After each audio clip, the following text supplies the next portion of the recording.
This is the third week of our class, Global Cultures, IST 324, here at Kentucky Christian University. We will be continuing our study of worldviews and the way that forms cultures this morning in our slide presentation in preparation for the discussion that you will be involved in a little bit later this week. Now, when we deal with worldview, we have issues such as the characteristics of worldview. The realization that worldview is a dynamic system is what makes the study of it so challenging and so many social scientists actually shy away from it because it's simply too hard to do. It's too difficult to nail it down. It's a very slippery term. Yet if we don't understand worldview and the characteristics of it, it makes it very difficult for us to truly understand human beings and the in nature of our interaction one with another based on differing worldviews. Worldview then is a dynamic system. It lives as we live. It changes with us, and it changes us.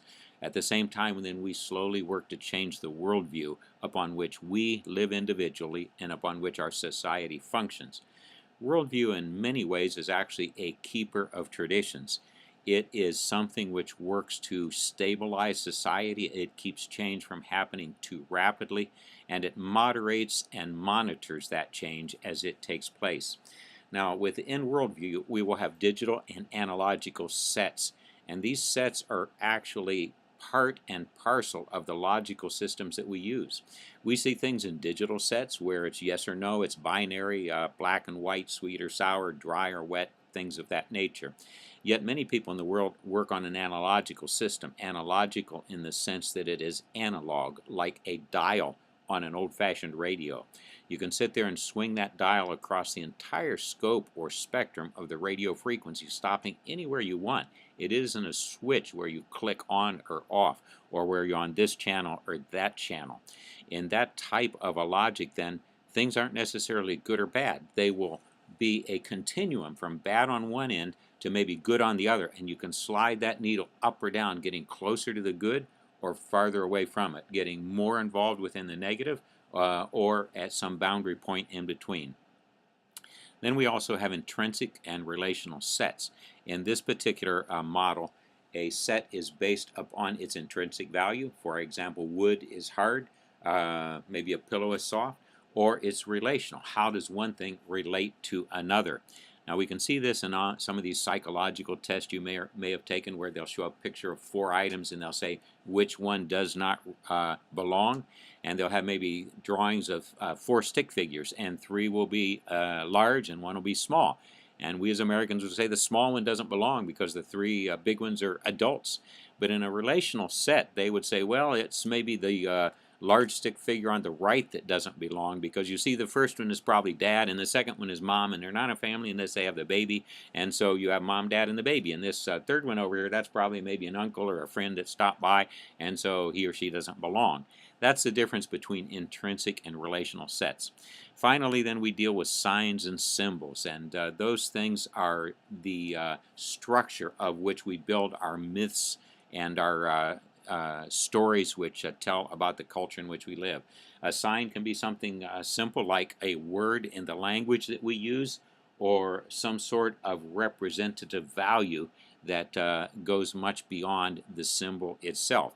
For example, in the use of language, what does language mean? Well, it means what I want it to mean, as we heard in the stories of Alice in Wonderland, when she's trying to understand what's going on around her. And they can sometimes be commonly accepted by everyone. They can sometimes belong to a subset, things of that nature. The symbols would be like maybe the parables from the Bible, or the redemption story, or something like stories of John Bunyan, Paul Bunyan, I mean, or one of those tales from American lore. That's all part of these characteristics of worldview, and they help us understand what it is that we're dealing with. Now, along with that, we have styles of logic that flows out of this set structure that we have. And in American worldview, there's one logic. Something is either right or wrong. You're either logical or you're illogical. You make sense or you don't make sense. And that sort of locks us into one way of thinking. That comes from our Greco-Roman traditions and from the concept of modernism, in which scientific truth is the only truth and is the absolute truth. And if we can't put it in a test tube and check it out, then we can't believe it or know it or assume it to be correct. Yet most other cultures, and even in our own culture, we use different value systems and logics from that. Now, in the American system, where we would claim to have only one logic, you can pretty quickly find out that there's more than one. Does a young fella fall in love with this young lady? Well, how do we analyze that? How can we put it in a test tube? How can we know? How can we quantify it? How can we qualify it? So you see, we use more than one logic here as well. But other cultures at least are more honest in acknowledging that they have those different value systems and those different logics. And so they will think in a relational way. They will think in a maybe in a spiritual mode. They will think in a scientific mode, and they'll use the different logics depending on where they are or what the particular situation is. However, in every culture there will be a predominant logic and then secondary logics as well. We could mention some of those: algorithmic, analogical, topical, and relational. And Dr. Hebert has a very good analysis of these logical systems in his book, and I hope that you have read them. They determine how we understand the world around us and how we present what makes sense to us to others. Now, within these epistemological assumptions, these assumptions about the ultimate reality, we as Americans would say that the world is orderly and symbols are implicit. I mean, when I say the word tree, that's obvious. Everybody knows what a tree is. Just look out the window. That's our way of thinking. But the rest of the world might look at it as something different. For example, if we here in America are orderly and symbolic in our representation of things, symbolic in the sense of using concrete terms and symbols for things, much of the world believes in a social construction. Certainly Latin America would be constructed in that way. And so the world makes sense based upon how our society relates to the different parts and pieces of it and how we function within it. And so what is a basic assumption to somebody in Latin America would be sustaining and building friendships. And that's more important, for example, than the law, than time, than things of that nature. Many parts of the world believe in an integrated system, and we probably see this in some Asian countries such as Japan. And so everybody works to make that system function, and our part in it is important in the sense that it contributes to the system and does not necessarily contribute to us as an individual. Other places in the world believe that the world is just this generated perception. And this would be perhaps something in the Hindu model where ultimate reality resides within our perception and not necessarily in the concrete structures of the world around us. Out of this, then, we find cognitive themes beginning to appear, and we can start to understand a great deal about worldview and about the cultures that grow out of those worldviews by asking ourselves some questions about these cognitive themes. First of all, time. I've already mentioned that in Colombia, where I live, that time isn't quite as concrete as it is here. We might start a church service when there's enough people, and not necessarily when the clock tells us we're supposed to start. And certainly people are more important than time. Space is another one. If I were teaching this class and had you present with me, I would illustrate this by calling one of the young ladies up, perhaps, and saying, let's just pretend we've met on the street and we're going to talk. I would, as I would in Colombia, stand very close, perhaps 8 to 12 inches away. Yet we as Americans have a personal space of about 3 feet. And so when I stand 8 to 12 inches away from this person, they'll often step back. I'll step up close to them again because in Colombia that's where I should be. And she, perceiving that I've invaded her personal space, will step back. This will happen 2 or 3 times, and pretty soon she'll say something like, "You're making me very uncomfortable." Why? Well, in Colombia, I'm expected to stand a certain distance from you. In America, I'm expected to stand a different distance. That's our sense of personal space. What's right? What's wrong?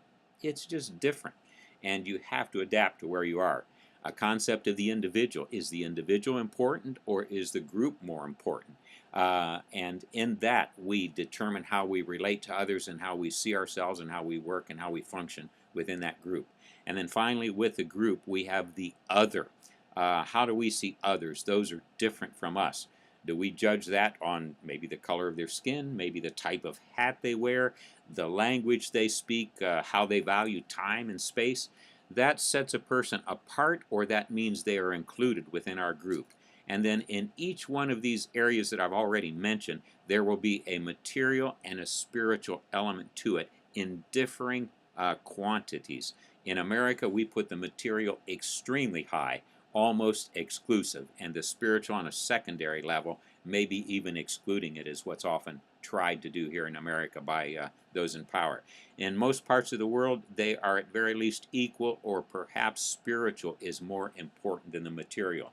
The concept is that spiritual will last forever and the material is temporal. Now, with this, there are dimensions to everything. And so I want to mention three of those dimensions here. Those are the cognitive assumptions, what I know and what I'm convinced of true. I might do that through learning, what I read in a book, maybe what I find on the internet. All that's not always so necessarily true. We are convinced of it because something external to us has made us believe that that is a fact. We also have affective assumptions, what I feel and I believe in my heart, and that may be very different one from another. For instance, I might like to drink Coke and you might like to drink Pepsi. I think Coke tastes better, you think Pepsi tastes better. What's the difference? Well, it's simply a difference of what we feel and what we appreciate on a personal level, and that affects much of what we do. Finally, we have evaluative assumptions, and that is where, when we are dealing with something, we say, how is this going to affect me and those I love? Or how will this affect me as an individual and the group to which I belong? And then we make assumptions as to the value of something based upon that. And so as you see, every aspect of life is covered by these different dimensions of worldview. And that's what we're going to be working on in the next few classes. I'll be looking forward to reading your observations and your thoughts as you've read this chapter and as you've pondered what it means, as you've contemplated what it means to your own life and to the reality that you perhaps think you are living and what that reality might actually be. Have a good day, and I'll look forward to reading your interventions.